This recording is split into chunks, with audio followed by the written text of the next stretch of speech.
TerraCycle et Bic acceptent tout type d'instruments d'écriture en plastique, comme par exemple des stylos billes, des marqueurs ou des surligneurs. Les instruments d'écriture collectés sont ensuite recyclés grâce au processus innovant développé par TerraCycle. Tout d'abord, ils sont déchiquetés afin que le plastique puisse être séparé des autres matériaux. Le plastique est ensuite broyé pour former une matière prête à être recyclée. Une fois broyé, il est extrudé en granulés.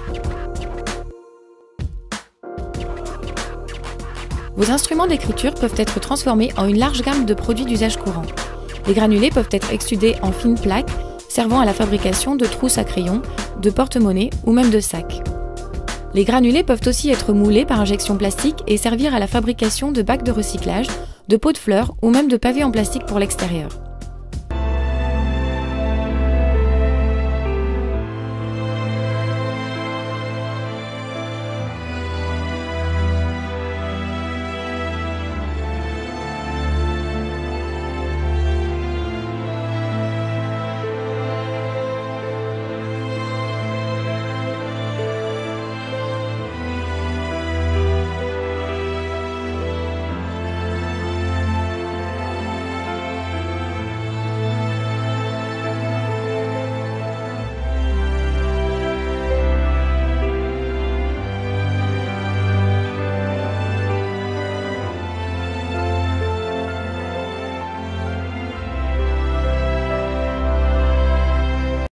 Nous avons suivi le recyclage des gourdes de compote dans un de nos centres de recyclage situés près de Manchester, au Royaume-Uni, avec qui nous avons travaillé à la mise en place de cette nouvelle filière de recyclage.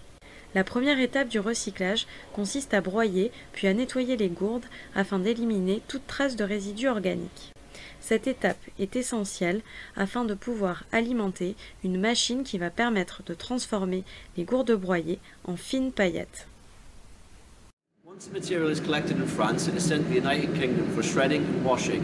This is very important as it's to remove the organic substances left within the pouches. This shred and wash material is then sent to our facility in Lancashire, in the northwest of England, where it's fed into this machinery. This conveyor belt feeds the chopped and clean plastic into our agglomerator. Les gourdes broyées sont ainsi transformées par un procédé que l'on appelle agglomération. Cette étape permet de faire fondre le plastique et de le déchiqueter en très fins morceaux.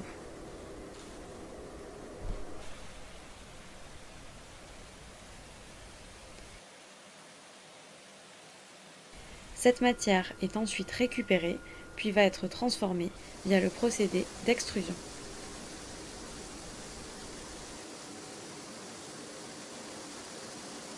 This material is then fed into an agglomerator, which turns the material into a great feedstock for the next stage, extrusion. L'extrusion va permettre de transformer la matière en petits granules plastiques.